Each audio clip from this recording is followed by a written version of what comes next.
Hello and welcome to episode 1051 of The Sleeper and the Bust. It is Friday the 13th.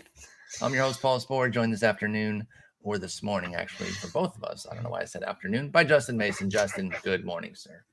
You're just all over the place today. Almost said 2 something, then I said almost afternoon. I guess I've been up for a little while and it's bright out, but yeah, I'm on this new early bird schedule, Justin, and it's wild. It sounds gross. Kind of yeah. is. I'm gonna have to be changing my schedule because I finally got the time to head back to the office from my. I know you've been in job. there. You've been in there a bit recently. Did the watch party from there the other day. So yeah, Jen had to go back in the office this week a couple of days. I think it's gonna be more consistent for her too. Sucks. Yeah, we'll have to talk about our recording schedule here. We might have to do some of those early morning ones before I leave for work. So, all right, well, it's a good thing you've changed your schedule. Yeah, because that would be tough otherwise, staying until 3, 4 every night. And you're like, hey, let's record at 8 Central. I'll be like, wait a minute. But now, could definitely do it. So, all right, well, since it's Friday the 13th, I just have to say, RotoWare coming through again. Like they don't miss. Yeah, Kenny doesn't miss. He did Mason Voorhees. Yes. Your face as the Jason mask. I mean, it's literally perfect. It's amazing. Literal perfection. I hope that my kids are grateful for the amazing t-shirts they will inherit one day, because I'm spending their college education money on RotoWare shirts, and the only thing they're going to have to hold on to while they're working their McDonald's job is these amazing t-shirts one day. So, dude, yeah, you know what? They can sell them for an education. It'll be totally fine. Because they'll be worth, I mean, they can go anywhere they want based on the money they make from selling the collection, right? Yeah, I mean, we would think so. Yeah. I mean, I figure I've got at least a good 25 years left on this planet. So by then they will be antiques and collector's items, right? I mean, I think so. And I mean, when I'm ready to go, as long as it's nothing sudden, like I'll just sign them. That's got to add some value, right? Got to push it through the roof.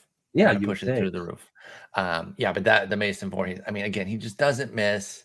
Whether it's again, not an ad, but might as well be, because we support them through and through. They are amazing. RotoWare.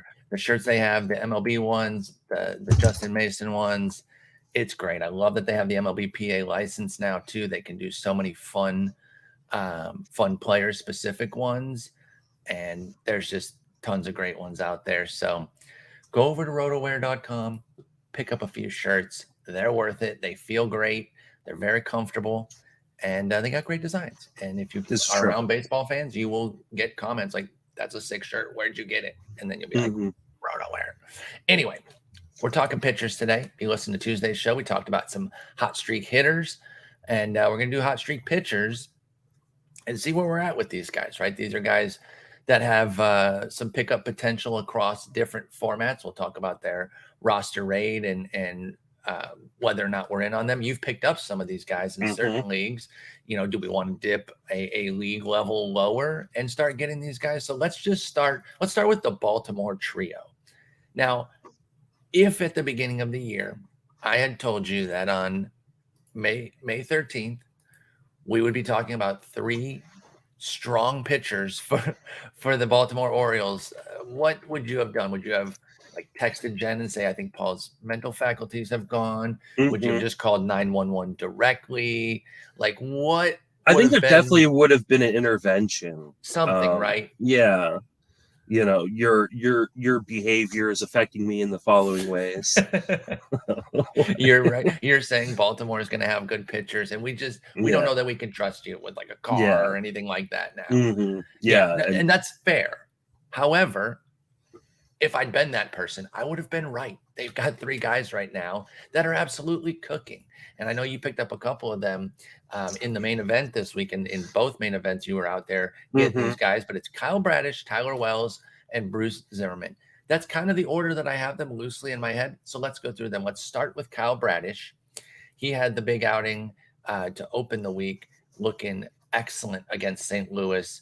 with 11 punchies. That was the real ticket there on Tuesday, was 7 innings, 4 hits, 2 runs, 0 walks, 11 strikeouts. He had 5 strikeouts in his first 10 innings combined, did Kyle Bradish.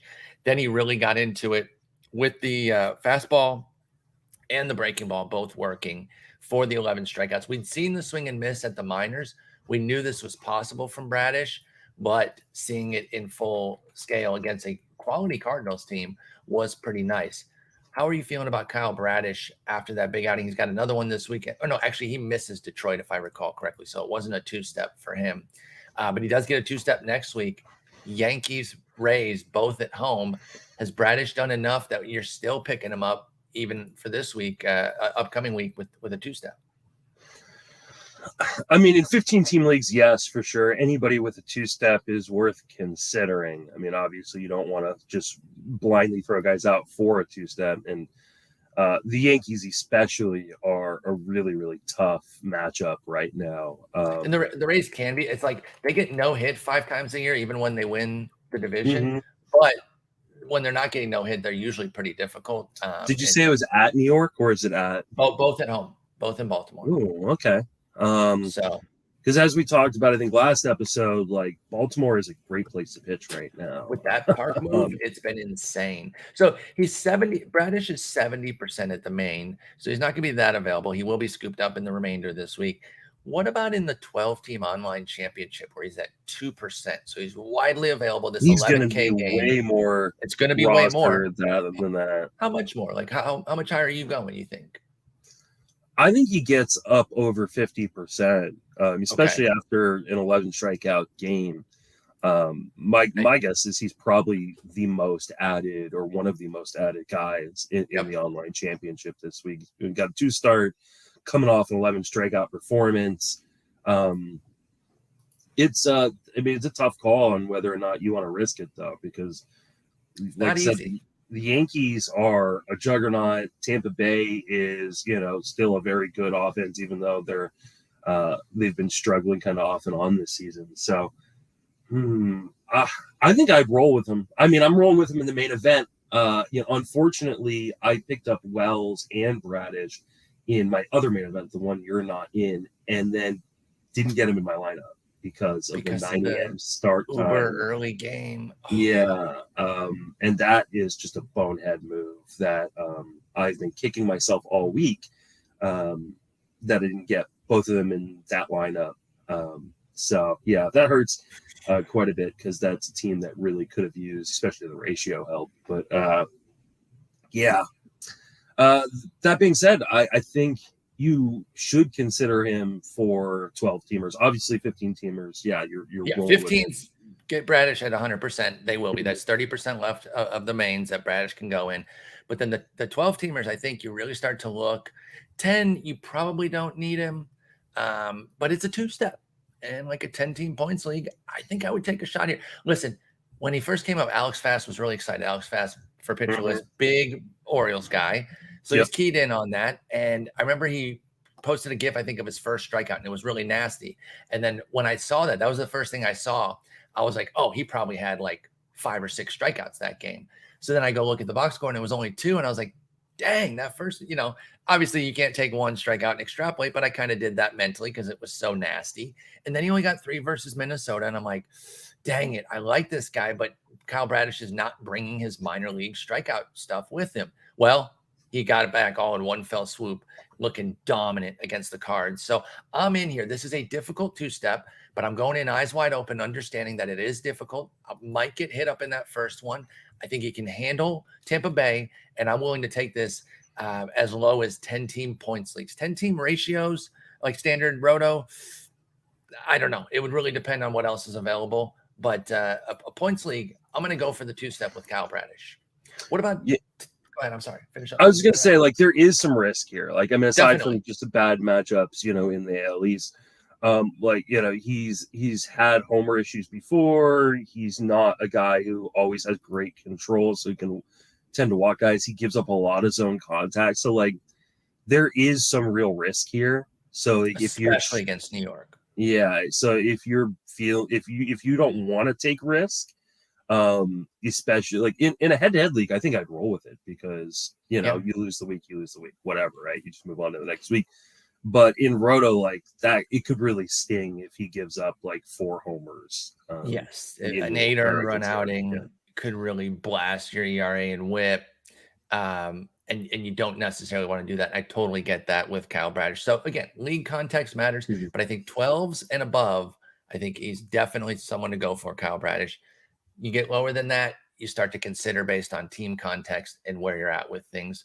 What about Tyler Wells, who did get the 2-step this week, so he's not going to be as appealing. However, if he puts up another gem this time at Detroit this weekend, which is very likely, although the way baseball goes, the second you expect something, the opposite happens. So they're going to put up 8 runs on him for no reason whatsoever.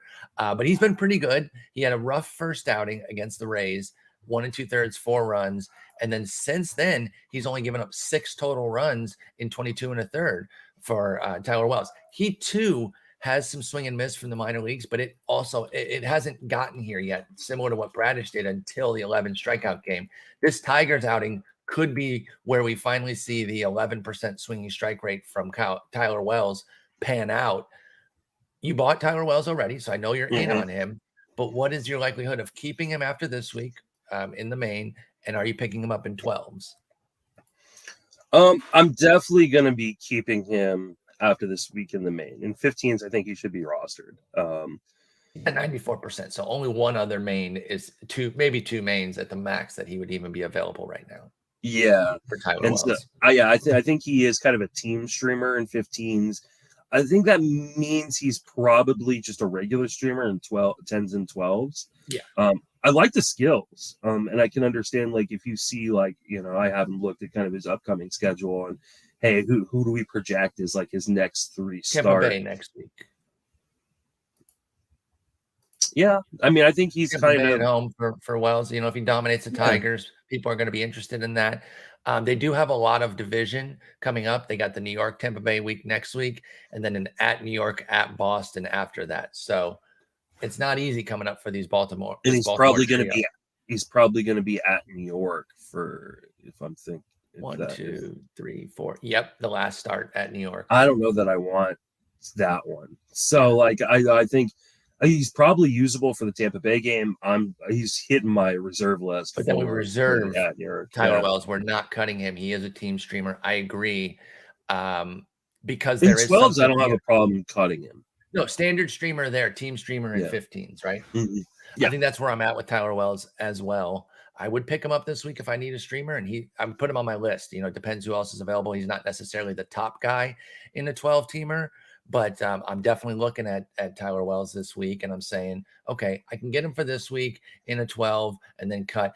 Somebody like a Reid Detmers is at 61% in the he won't be anymore after throwing a no-hitter. Who do you like better between those two in a 12, like picking up for just this upcoming week? Reid Detmers or Kyle Wells? Who's Detmers got? Detmers has at Texas. Yeah, I'm taking Detmers. I knew that. But I'm also going to sell high a little bit on Detmers. Like I'm not. It wasn't that dominant of it was a good no hitter. I don't want to shade a no hitter. Yeah. But it wasn't the coming out party that I think it's being treated as. Just because it's not like we saw a bunch of Ks, and I'm still waiting for some strikeout potential to come. Yeah, it was a pretty uninspiring outing. To be honest, like he got away with, made some mistakes and got away with them, but he gave up, got a lot of weak contact, and which is great. Got out of innings very quickly, which is also beneficial when you're, a young pitcher trying to throw a no hitter. But I could also see Texas just wallop him, and anytime one of these unproven guys throws a no hitter, the first thing I do is try to sell them. It's totally transparent. Everybody knows what I'm trying to do. But Reid Detmers is one of those guys that had a lot of helium coming into drafts in March, and there were a lot of smart people in the industry who were on him, and some dumb ones like me. No, I mean, he's been fine. No, I'm not upset. Everything that he's been doing for Reid Detmers, I'm not particularly surprised by it. Like the fact that he Yeah. hasn't, outside of the no-hitter, he hasn't been great. I knew there was risk, but the upside was rich enough for me to take the Yeah. shot. I haven't Do you know seen what the his swing swing and is? miss. You know what his swing strike rate is right now? I'm gonna guess like 6%. It's 8. Yeah, like But yeah, that's so that's not that. Detmers is still figuring it out. And by the way, he's not on our list. That was just a little tangent on him. Mhm. But he's figuring out. He's gonna be a huge pickup this week. I would not pick him up this week at an exorbitant price off of the no though. He does get Texas twice in a row, but the price is going to be through the roof. So I'm It's going to inclined be to not. insane. Yeah, so I'm inclined to not get him. I might almost prefer this next guy, the last of our Baltimore trio, Bruce Zimmerman, who's kind of on his soft tosser Paul Blackburn type of deal here, although he throws even softer. But from the left side, Bruce Zimmerman has been awesome this year, weirdly enough. I don't know who predicted that, but over the last 2 weeks, 3.27 ERA, 1.0 WHIP for the full season, 2.67, 1.19. That ERA is obviously going up, but he has a 24% K rate, 12% swinging strikes. So he has the swinging strikes to earn this strikeout rate. Zimmerman does. He doesn't walk guys, never really has in the majors or minor. Well, a few spots in the minors, actually, small samples, but he's a career 7% walk rate in the majors, Bruce Zimmerman. The home run suppression has been huge this year. That's been the key difference, but it's with a 3% homer to fly ball. So I'm a little bit suspect of it. That home ballpark doing a lot of work for Bruce Zimmerman.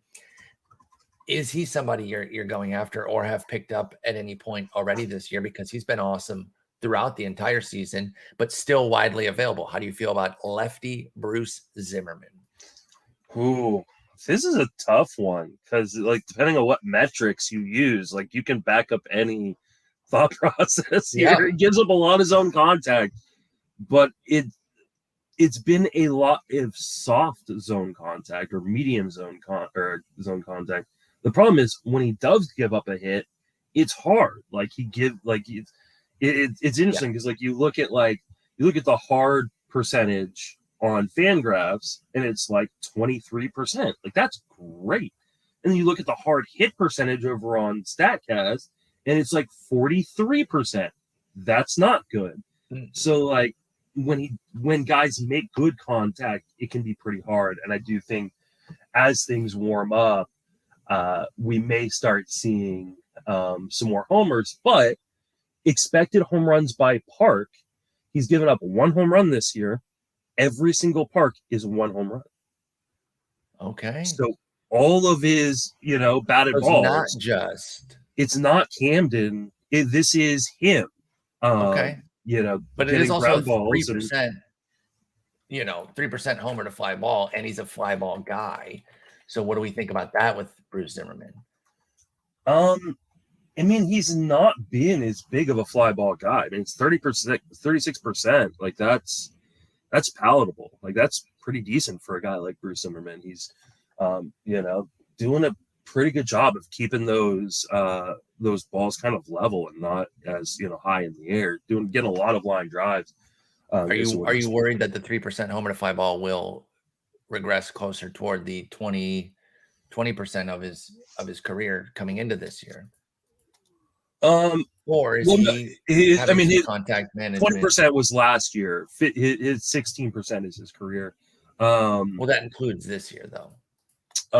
So I'm saying coming into this year, it was 20%, and he has lowered. That shows you how small the samples are, though. That 30 innings this year has lowered it down to 15% because Bruce Zimmerman hasn't been in the league that long. He wasn't a big homer guy in the minors. Yeah, I think maybe it's an anomaly.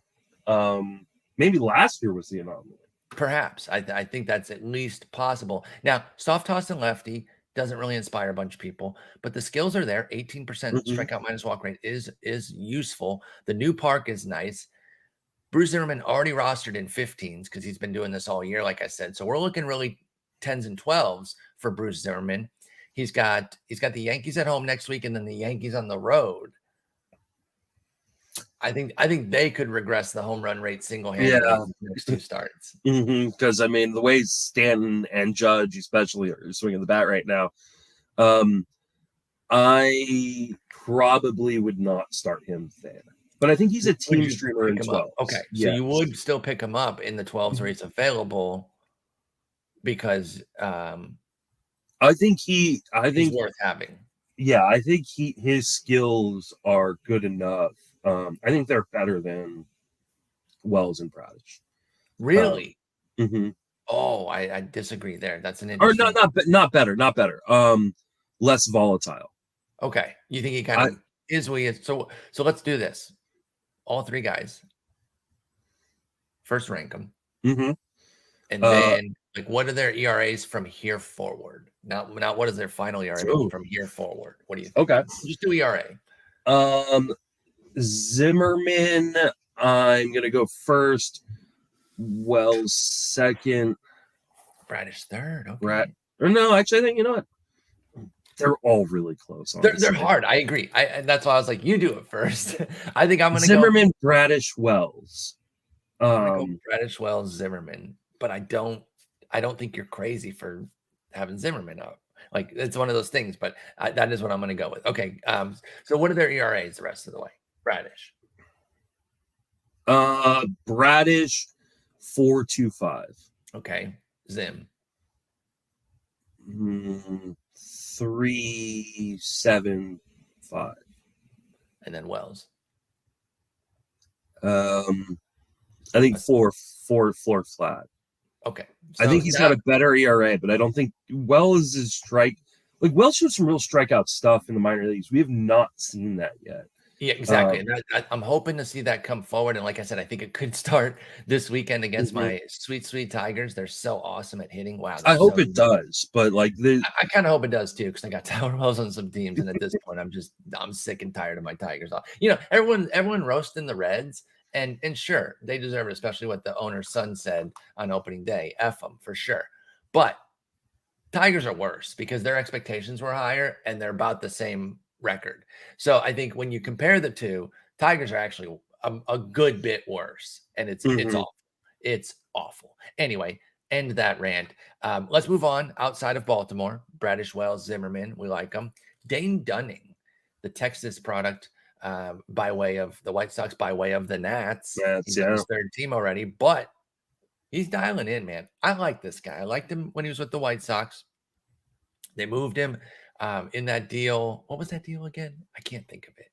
The Lance Lynn deal. The Lance Lynn deal. Yes. Yeah. Duh.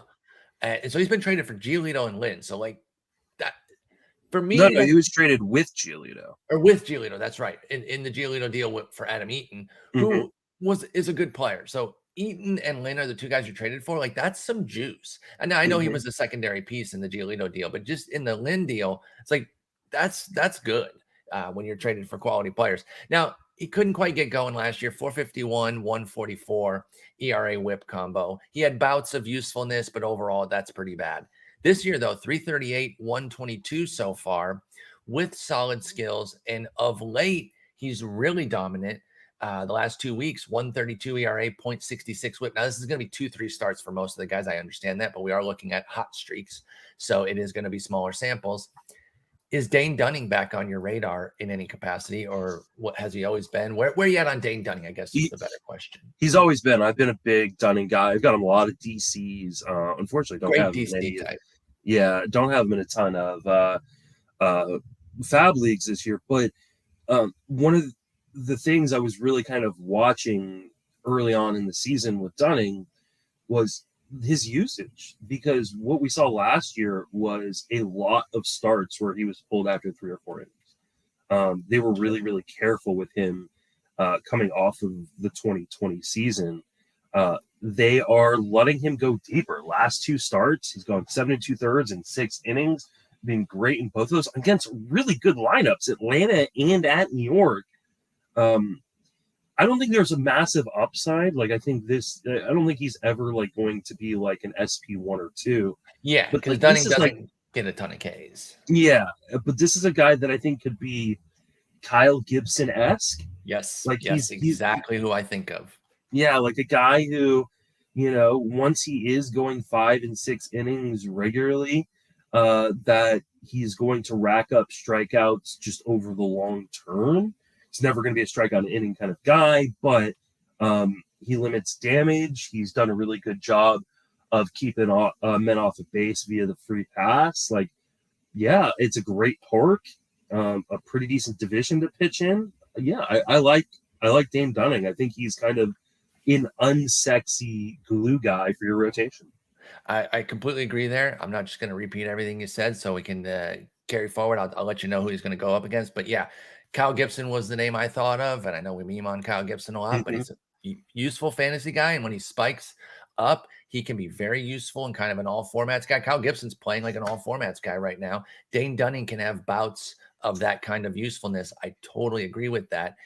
His future docket is the Angels next week at home, and then the Angels on the road the following week. So he gets like arguably the best offense in baseball twice. Is it worth picking up? And does he have team streamer viability if you do pick Dane Dunning up? What do you think? I think he is worth picking up. I don't know that I would want to throw him on the road. So maybe do the home start. That's next week's, and then the week after you bench Dunning? Probably. Second time getting to see him, it's a much better ballpark in terms of power. Yeah, that's a really tough lineup. Like, oh my god, you want to be very careful with these. They are quietly a monster team right now. And Ward has set out a couple games, and it hasn't slowed them down at all. And by the way, for Dunning, we're talking 12 teamers because he's 98% at the NFBC. Yeah, so we're talking 10s and 12s here. I'm okay streaming it next week if you want. Against the Angels at home because it's at home, and he has, like you said, done well against good teams the last three: Houston, Atlanta, the Yankees in New York, and that's when he's put up these three starts of high quality work with a 1.86 ERA and 19 in the third inning, 17 punchies. But after that, I'd probably bench him. If you treat him as a standard streamer and like a 10, and you use him this week and then not next week at the Angels, I totally get that too. I think that's okay with Dane Dunning. Be careful even with this Angels start though. Let's be honest, they are terrifying. Yeah, speaking of a guy who has had a Cal Gibson-esque figure at times, but too volatile for me, man. People have fallen for him a million times. Are you in on the Nick Pivetta thing? He's spiking again. 261 ERA, 106 whip in his last two starts, but that only got his season numbers down to 608 and 161. But he's getting juice again, so I'm bringing him up because of that. I think you can tell by the way I'm talking about it. I'm not back in. I used to be in on Nick Pivetta many moons ago, but I'm clean. I'm clean and sober off of Nick Pivetta. He's got Houston next week at the White Sox after that, as if I needed any more reason not to go for him. But I'll hear you out. What do you think about Nick Pivetta and his 24% strikeout rate, 11% walk rate? Is that enough to buy this year? Charlie Brown. Yeah, Charlie Brown kicking the football. You are ready to do it, aren't you? I did pick him up for this week. Yeah, you picked him up in Maine. He got picked up in a bunch of mains. He's up to 100% there. So again, we're talking 12s and lower for the most part with Pivetta right now. Does he start today? Like, this could end up really, really badly just today, I think, right? So I got you while you're talking. Yes, he goes against Dane Dunning. Yeah. So these two are going to do battle today in Texas. Yeah, I'll be watching this one. So me too. What time's that game at? That'll be at 7 Central. So 5 your time. Okay. So I was hoping he's driving home from work or something. No, I mean I'm working from home today, so I'll just throw it on TV. But yeah, I mean, I think what is Nick Pollock, our buddy over at Pitcher, let's call him like a cherry bomb, right? He's the guy like who could sometimes like, sweet but blows up in your face a lot. Yeah, and that's who Nick Pivetta is. Like, yes, he's looked better in his last 3 starts, but at the same time, like, he still puts the ball in the air way too much, doesn't put the ball on the ground. You're going to get strikeouts, but he could give up 2 home runs. And so I think he is a kind of a prototypical team streamer in 15s and an actual streamer in 10s and 12s. You're just looking to steal some Ks and hoping for the best because he, like, I don't this isn't like a matter of like, oh, he's finally putting it together. This is who he is. And you're going to take the good with the bad, and you're kind of playing Russian roulette every time you throw them into But your there's lineup. 5 bullets in instead of 1 out Yeah, of 6. There's exactly. 5 of 6 in there. Absolutely. So, And that's the best I can come up with on Pivetta. I'm rolling with it today in a couple leagues. Yeah, against Texas, I'm okay with it. At Texas, sure, if you want to stream it. But beyond that, I mean, with the who'd I say, Houston, and then the White Sox. No, the White Sox maybe. They're not as strong right now. Yeah, I understand that. they're missing Vaughn. They're missing Eloy. You know, I'm okay rolling him against the White Sox, but there's no way I'm. Be careful. There's no way I'm rolling him against Houston. I just had Josh Linder get rocked. Yeah. So okay, quick aside on him now. You picked him up. You knew with Houston it wasn't going to be easy.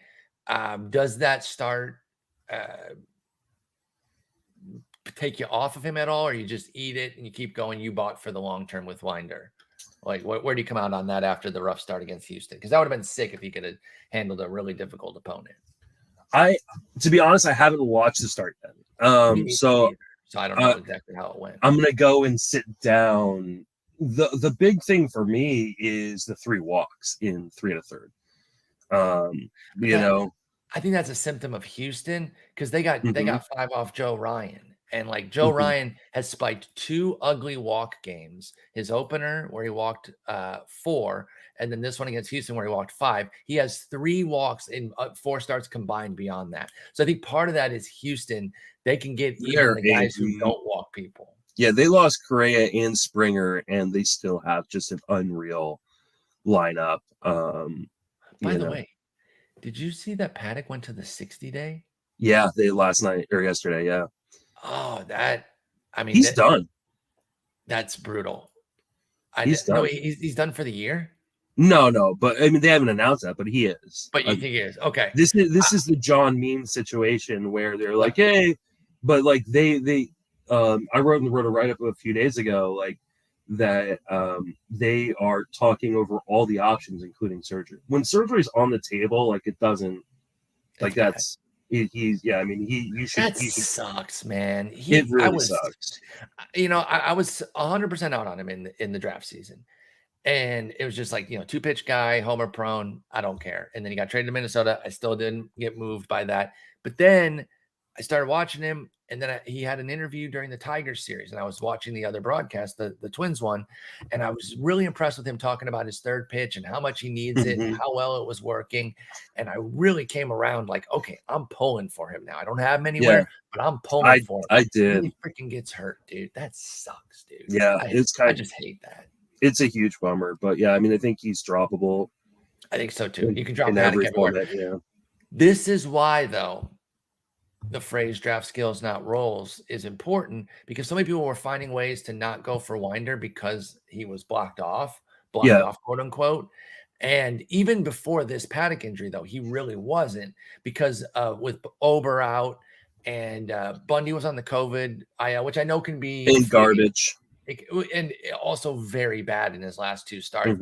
And as much as I love him as a person, I didn't think Chris Archer was going to keep Winder out. If push came to shove, they could push Archer's 3-4 inning outings to relief and keep Winder going. So that's why I liked him. You went in big dog. You put it on the table and said, here it is, 176.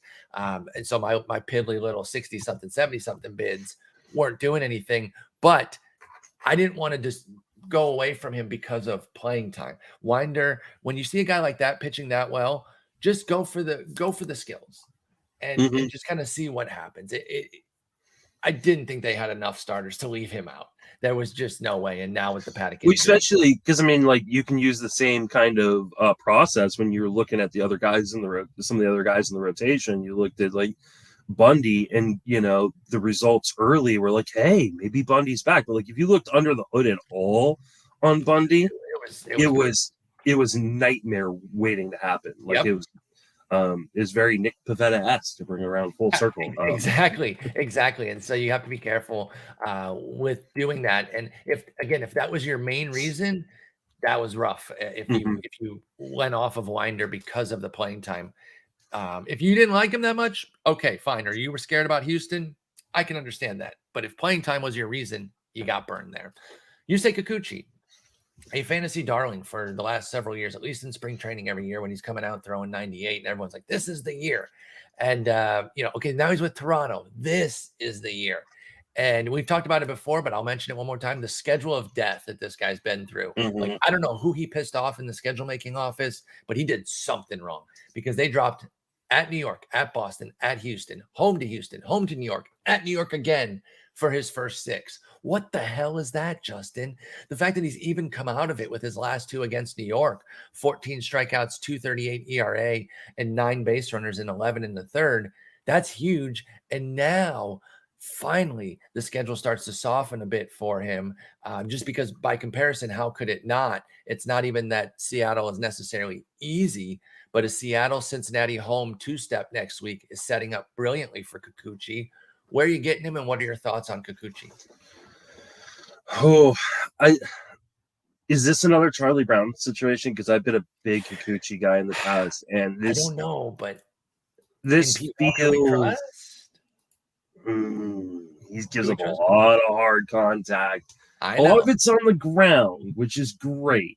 In fairness, I haven't been in on Kikuchi, so I am more like kind of speaking for the pro Kikuchi folks, even though I myself have not been massively in on him.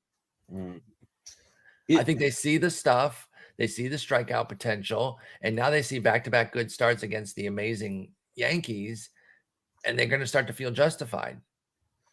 Yeah, and a 2-step coming up. I'm not super enthused yet. Like the slider isn't been great performance-wise. How good is your slider? You throwing from glass house over here. Yeah, no, but I throw 3 different types of changeup. That's I really appreciate that you've really honed your craft on the changeup. And I just brought up his StatCast page. It is blue. Oof. Well, I mean, okay. So how much of that was the schedule, though? He gave up 4 homers in his first 4 games, which is 6 game. Well, actually, it was his first 5 that he gave up the 4 homers. It's a 1-4 homer 9. But despite this brutal schedule, it's still just a 6.9 hits per 9. Like, I'm not even bringing that up to make the nice joke. Like, that's 20 hits and 26 innings against that schedule is pretty good, but the walks have been a problem. So I wonder if he's pitched a little bit scared, where he's like, I have to avoid the zone here against these teams. I don't know. I'm not a huge Kikuchi guy either, so maybe I'm not making a great case for him. I'm not. Into it, but maybe I've been burned too many times. I'd go for the 2-step next week. I'm down to pick up. Who'd you say the 2-step was? Seattle and Cincy both at home. Oh yeah. You've got. I mean, if you can't start him there, you can't start him anywhere. Correct.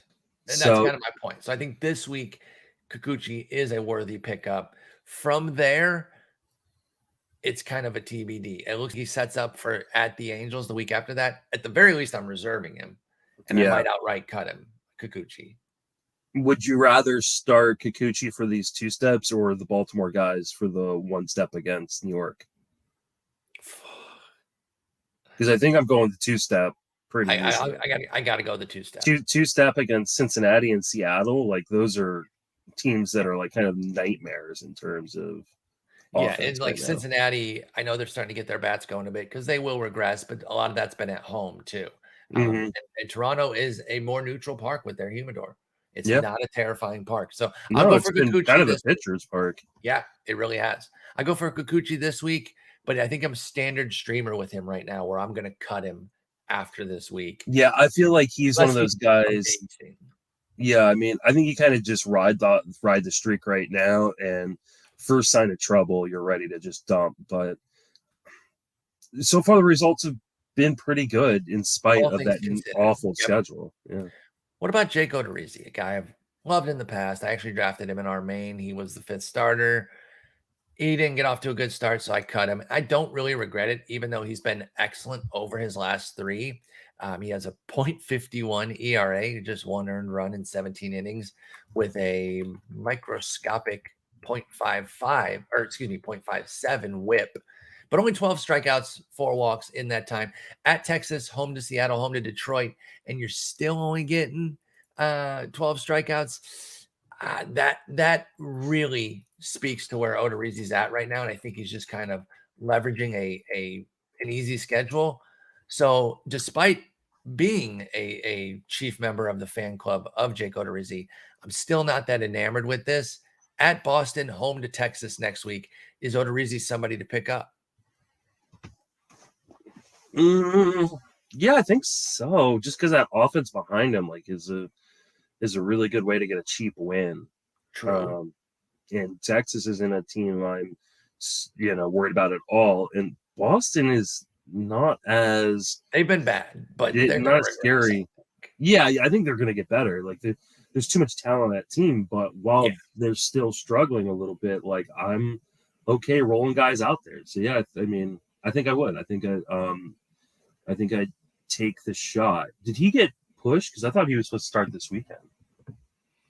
According to I think Javier is coming in back into the rotation. Yeah, his last start was the 8th, so he would have been set up for this weekend. You're right. Yeah, because I had him scheduled for Saturday. I guess he's not.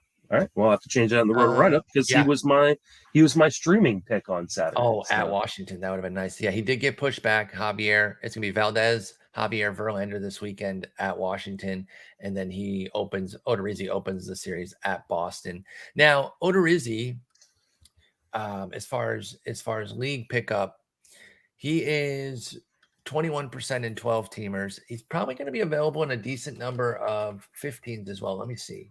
Main event. No, never mind. He's 100%. So yeah, we're talking 12s with Odorizzi. Are you still in to maybe pick this 2-step up for 12-teamer? I think so. I can understand people not wanting to do it because you're not necessarily getting a ton of strikeouts right now from him, and so you're really win hunting, and that can be a little bit scary, especially with a team like Boston. I think it's because of the at Texas that I'm willing to take the shot on it. Yeah, and hopefully we start to see some strikeouts come through with Odorizzi. His swinging strike rate is not up, so there's no real reason to believe they will, but maybe he can start to miss a few more bats. Yeah, but it's I'd much rather go with the Kikuchi. Yeah, I think everybody on this list I would have ahead of him right now so far. I think so. And then we got 2 more guys here. We'll decide. Talking about Charlie Brown and kicking the football. No way. Freaking Velasquez. No, I'm not falling for this. This is no way. Vince Velasquez is, I mean, just I was going to say American League. No. He's just White Sox, Nick Pivetta, because they're both in the same league now. I was going to say he's American League Nick Pivetta, but they're both Sox, red and white, but they're one and the same. I can't do it. Now, this is a guy. I said I've been a big Odorizzi fan in the past. I've been a huge Vince Velasquez fan, so I'm intimately familiar with just how bad he is.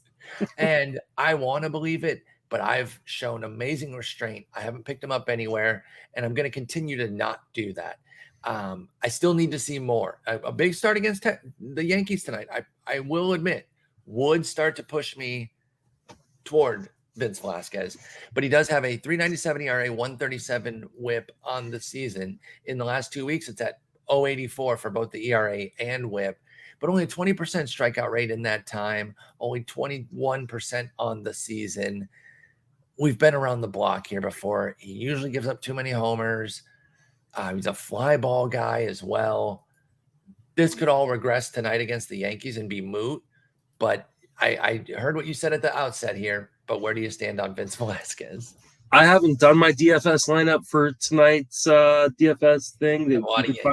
You can find the link in the Roto write-up if you want to join us tonight, but I'm stacking Yankees. I'm just like, I can promise you, like, I am stacking Yankees right here. He has got a 5.60 xERA. And like he's given up like 47% fly balls, a 45% hard hit percentage. Like, this is gonna come crashing down and quickly tonight. I'm predicting tonight it's coming down. If you streamed him and you can get him out of your lineup, I absolutely would get him out of my lineup. And if you didn't, or if you streamed him and you can't get him out of your lineup because lineup's locked for the week, I am praying for you. Godspeed. Yep. Yeah. Because it's not going to be good. Mm-hmm. I mean, maybe I'm wrong. Like maybe there's something here. I don't think there is. And I refuse to do a deeper dive and get sucked in. You're like, I don't want to accidentally find something. I don't want to be like, oh, look, his 13% swing and strike rate, and he's 82% zone contact is below league average. Like, oh, let's get sucked in, and then all of a sudden 18 runs get put on me tonight.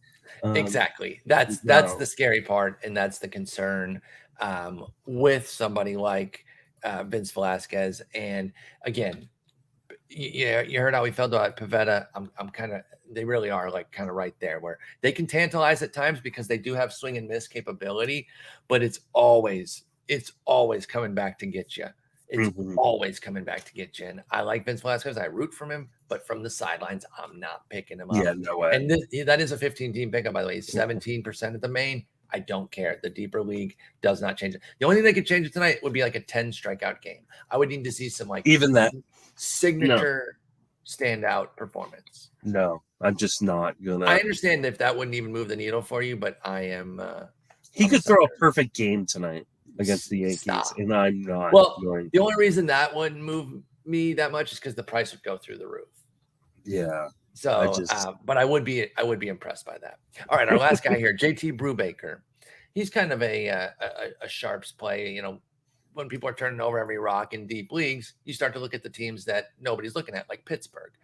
And Brubaker's been somebody who has had some interesting bouts of usefulness, but still at the end of the year, last year it was a 5.36 ERA and a 1.30 WHIP. This year it's 5.34, 1.39. But of late, he is pitching pretty well. He has an 18% strikeout minus walk rate, which is quite good. Only a 4.20 ERA, but a 1.13 WHIP. Is Brubaker putting anything together that is piquing your interest in deep formats, or was it just that he got to face Cincinnati twice in a row? Yeah, it feels like a got to face Cincinnati twice in a row kind of thing here. What if I told you he's got a 3.91 ERA and 26 strikeouts in 23 innings over his last 5 starts, and that the 8 runs in 7 in the third from his first 2 starts are doing a lot of the negative work on his ERA? Would that move you at all? No. Okay. I understand. I mean, we are talking deeper leagues here with Brubaker for sure. I feel like he's one of these guys too. Like he gets help. He definitely gets helped out by the park. So like he's a streamer when you've got a good matchup at home. Home streamer, yeah. But you look at like his xERA by park, his X home runs by park, and he'd be giving up like close to double home runs if he wasn't pitching in PNC. Yeah. He gives a lot of hard contact, a lot of zone contact, a lot of, contact in the air. Those are just not combinations I really love. Crazy. I know that you don't love that. Yeah, it's great that he pitches in a good ballpark. Yeah. I think he's being helped out by the humidors in the ball this year, but I can also see like long-term, like these things, things start to heat up. He's not pitching in Pittsburgh every start. 2.0 homer 9 for Brubaker last year. And, the X homer thing that you use is not like perfect, but when it's double at other parks, I think that's at least telling you something about how he's surviving at home. His homer to fly ball rate is down to 10%, and he's a career 18% for Brubaker. So I'm inclined to think that it pushes back toward that career mark, just because of the way he pitches, and the fly ball tendency that he has this year is not helping Brubaker. He goes to the Cubs next week. Does that do anything for you?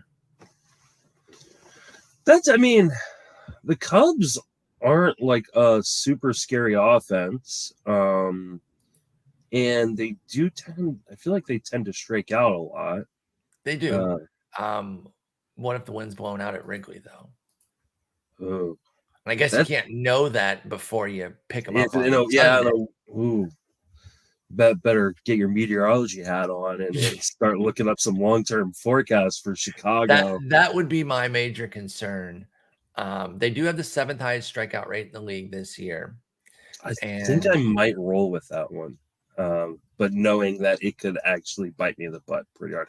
I prefer to use him in a DFS or a daily moves lineup when I can see the weather, honestly. Exactly. But With Brubaker, in a you weekly, I want the can ideal. understand it. 10s and 12s, no. I'm probably No, not. he is 15 viable because we are talking 68% of the main event. So a decent number of main events where Brubaker's available and will be picked up or at least considered this week. Let me ask you this.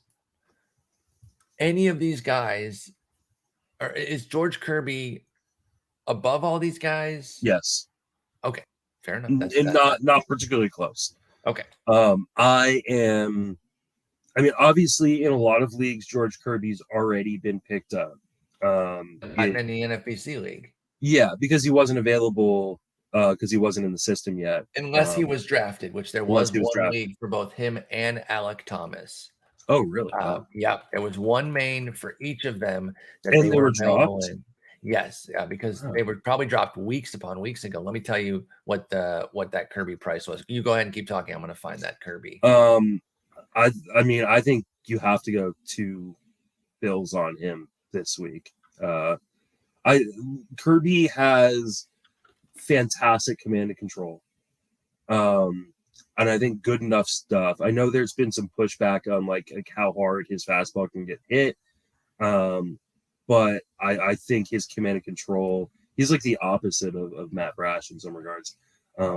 I think those will overcome the day, especially pitching in Seattle in that park. And I think he is going to be in the conversation for Rookie of the Year in the American League. Yeah, I love Kirby. Do you want to guess how much he went for in that one league? I will tell $277. And you have greatly underestimated it. 410. Holy shit. I will not be doing that. 410 with 189 backup. I'm telling you, if he beasts, wait, does he pitch this weekend today? Against? Today I thought or it was tomorrow. today too, but it's not. I thought it was today. I think did he get moved back a day, or was it always the weekend? It's Saturday. They have a 6-man. That's why. Okay, yeah. So it's Gonzalez, Kirby, Ray. So if he beasts at City on Saturday. Ooh, I really want to watch that. It's going to be versus the Mets lineup right now. That's going to be a lot of fun. If he pops off, it's going to be 400 to get in the door in most leagues. To get in the door. Well, yeah. I mean, there's no way I'm doing that. No, I'm not either. But I'm telling you, if George Kirby pops off at Citi Field for a second straight big start, it's 400 just to get in the door. I think. And I understand that. Like I said, I just said I think he's going to be. I think he's going to be rookie in the Rookie of the Year conversation in the American League. So like I probably should be willing to do that if I believe that. I'm not going to, especially because I mean my main event. I don't know though. $500 left. So like even if you believe that, like $400. I think just hamstrings you so much. It's just so difficult. And there is a legitimate chance he Matt Brashes it and like ends up back in the minor leagues. And it's just like the Josh Lowe thing where you spent, a huge portion of your fab now that on a guy that you're going to have to drop. I just don't like investing that much into an unproven commodity. I'd much rather.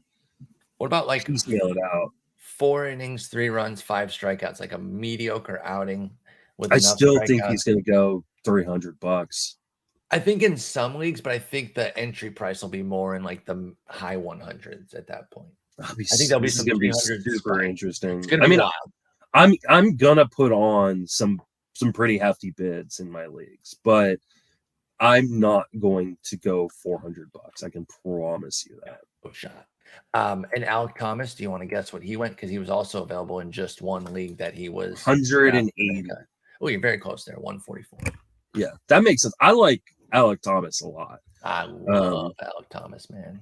Yeah, because I think he's got a really, really good opportunity to keep this job all year. There's no reason for them to bring him up and not just let him, play at the major league level. I love these guys who come up who have power, speed, and a hit tool. It is a little congested when, by the way, he was my NL Rookie of the Year pick, so I'm very excited. Oh, about really? Over Seiya Suzuki? Yeah. Why pick with the pack? That's boring. Okay. Find something original. I like to go out a little, I want plausible. I don't want to just pick like, I'm not going to pick Cal Bradish for my AL Cy Young or something, but I like to have something that's a little bit of veering off the beaten path there. And yeah, hey, Seiya Suzuki's come back to the pack a little bit. They figured him out. He's been swinging out of the zone a ton. Anyway, question though about Alec Thomas is when Carson Kelly comes back, he's going to be gone for 4 to 6 weeks at least. Yeah, we get a good runway here. And if Thomas isn't performing, it won't matter. But if he is performing, Seth Beer done, you think? Yeah, I mean, they could also. Do they I think him? No, they're not going to designate Seth Beer. Because the outfield, when Kelly comes back, is Varsho, Smith, Peralta. You got Christian Walker at first. You got Beer at DH. Where's Thomas go? Thomas goes in a corner. Or no, Thomas goes in center, Varsho in a corner, Smith at first, Walker at DH, Beer out. It depends on, I think, where the Diamondbacks are in the division. Like right now, the Diamondbacks are above 500. Like that. I know they've been playing pretty well. Every team in the West is above 500. Over That's 500. Crazy. So I think it depends on like if they keep up this, streak. Like, hey, then there is a chance if Thomas isn't hitting, he goes down. I agree with that, but if he is, what happens? Do you think? If he is and they're competing, whether Beer, right? He has a 71 WRC plus, but he's out of options, so you have to. They're not going to designate Seth Beer. I don't think they would designate him. I think he's got he's too good of a talent. I think they would trade Christian Walker and that's what I think. Because I don't think this team is good enough to compete, and I think they just trade Beer because Beer's potentially part of the future, and Walker's not. Fair, but Walker's their 4-hitter, and if they're playing well, again, I don't think they're going to either. I don't. If they're playing well, then maybe Beer just becomes a bench bat for now. I've liked Beer. I like Beer. No, I was never much of a Beer guy. I'm not a huge Beer fan, but I like Seth Beer, but a lot of smart people are not in on him that have seen him more. Like James Anderson, I believe, is pretty firmly out. And I don't know. He doesn't get – he's a 40 future value. I know part of that is the fact that he has no defense. Yeah, because he's negative defense. But it's a 35 hit tool too. So it's just the power that he hasn't really tapped into. Even last year, he finally got into his power a bit at AAA, but it was 16 homers in 100 games. I don't know. I think Beer needs to be looking over his shoulder. If Alec Thomas is performing well, he could be the odd man out there. We'll see how that goes. But that's going to wrap us up. Big weekend coming up in Fab. Lots of interesting guys out there. Most of these guys are available in 15s, 12s, and if not, then definitely 10s. Anybody big that you're cutting this week that that you're like, I'm done. This guy's leaving my team, and it's like kind of a shocking name? Or you made your big moves last week though, so maybe not. I made a bunch of big moves. Some injured guys. Mitch Hanniger. I'm cutting him ahead of the pack on that one. Yeah, and some other people were too. I was holding out hope that he'd be back, but reports are it looks like he may not be back until the end of July. The reason was I just Googled what a grade 2 hammy was, or whatever it was, and I saw 4 to 6, and I did the standard, add 2 to 3, and it was an easy cut. Yeah, so it could have gone the other way. Maybe they would have said, "Oh, it's only grade 1," but once it was grade 2, I was out instantly. Mm-hmm. I don't know if there's anybody else necessarily on my teams that I can think of off the top of my head that I'll be definitely cutting. Badu will finally leave my team. Oh yeah, he probably should have left your team last week. Of course he should have. I just the last week I had actually no, I should have cut Badu instead of Gavin Sheets, but okay. I got an injury from him. I had Badu on a cut list. It's just I didn't get any of those players. We cut in the tag team league. We cut Badu for Juan Yepes. We got aggressive.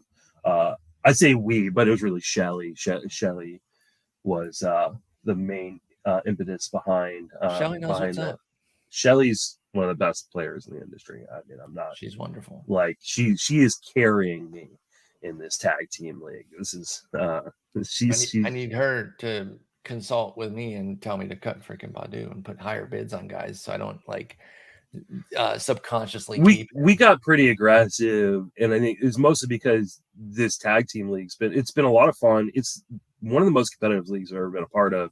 Last year, coming into the finals month of the season, there were like 8 teams involved. And I mean, there are 4 or 5 of us that were involved into the last 2 weeks of the season. That's fun. That's a lot of fun. It was a crazy competitive league. But teams have been really, really aggressive and fab, and we kind of missed a lot of our targets. And so, you know, just like I got aggressive in my main events this week, we both got aggressive in the tag team, and it paid off. One last thing. Mm-hmm. You putting any stock in 2 May saves for Brooks Raley and Andrew Kittredge getting hit? Jason had sent a little text like, "Hey, Kittredge looks really, really bad." Yeah. So I mean, he's had given up runs in 2 outings. He's got 2 blown saves in a row. Is it a blip or is it major? Obviously, he follows the hell out of the Rays, so I'm going to trust that he's watching all of these outings. I do wonder though, is it strong reaction to 2 bad outings by your team's closer and he's too close to it, or is he ahead of the curve here and we have to go get Brooks Raley? Like, what are you going to be looking at Raley where you need saves? Probably not, because I just don't trust Tampa Bay. I may throw some, like, you know, bids in there, but they're not going to be like super aggressive or anything. I just don't trust Tampa Bay. Kind of be that way though, right? It can be one of those things where it's like everyone kind of acts like that. You know, his velo isn't down; it's actually up in those 2 games. I know that's not the end all be all, but that's the first thing we kind of look at as far as Kittredge goes. I don't know. I wonder. And again, I didn't see those outings. I trust Jason watching them more than me just box score scouting. I certainly wouldn't cut Kittredge yet, but I might go for Raley where I need saves. That's what I would say. Yeah, I can understand that. It's the Rays, man. They're going to have 7 different guys get like 9 or 10 saves this year. No. It's not that spread out. They usually feels that spread out. I know. I totally understand that. But they usually have like an A guy. Like there's a B, C, and D.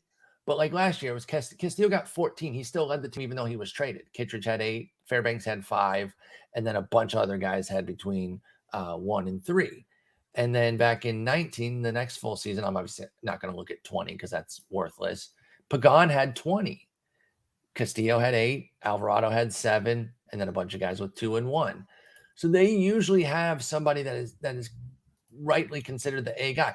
And so how much per save are you willing to go? Because that becomes the question. Are you willing to go $5 per save and potentially get 15 saves? Well, if here's the thing, if Kittredge was IL'd or something, I do think Raley would become the A guy. But until I see something that Kittredge isn't still the A guy, I can only go like $40-$50 on Raley at the most.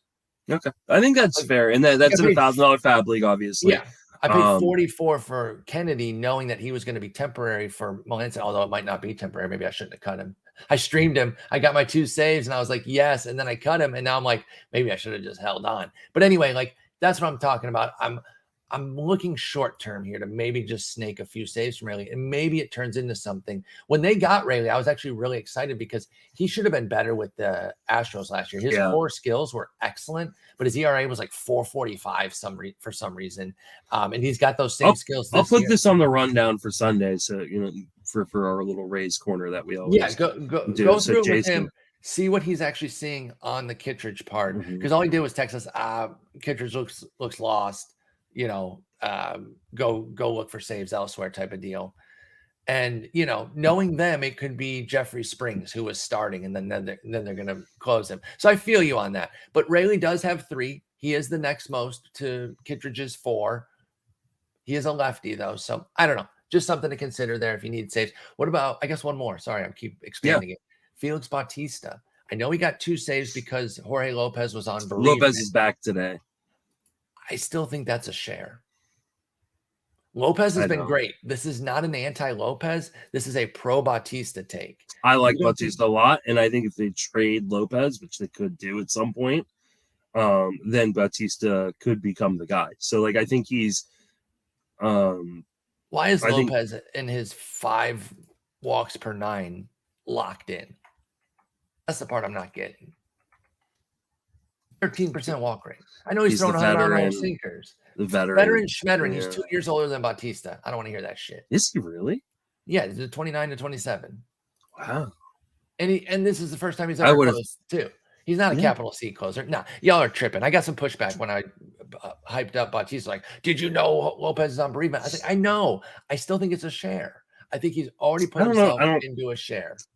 You could be right. I don't think it's a share. I think they're going to go with. I think they're going to give it back to Lopez. But I do think Bautista has better skills, and could easily take that job at some point. And maybe maybe you're 40. Well, I hope you're wrong, because 60-40 of the Baltimore Orioles closing job is pretty gross. I mean, yeah, they probably have so I was kind of running some numbers on that, right? Because they're not going to be the team they were last year. They have a 438 win percentage this year. That would be about 71 wins. Bump it down to 65. They save about half their wins. So we'll go 33. They've already got 7 off the board. So that's 26 left. That's 10 for Bautista. 10 saves. I'll take that. Especially if it's coming with strikeouts and good ratios. So I would take that. And I think there's a chance for more. I'm not hating Lopez. This is not an anti-Lopez. This is a pro-Bautista take. I'm going to go out and look for getting him because I don't think he's going to be super expensive either, especially if Bautista or if Lopez comes back and gets a save this weekend. People are going to be off Bautista. That's when you slide in, when it's actually cheaper. So anyway, no more tack-ons there. Great talking with you. Have a wonderful weekend, and I'll talk to you on Tuesday of next week. Yep. Take it easy.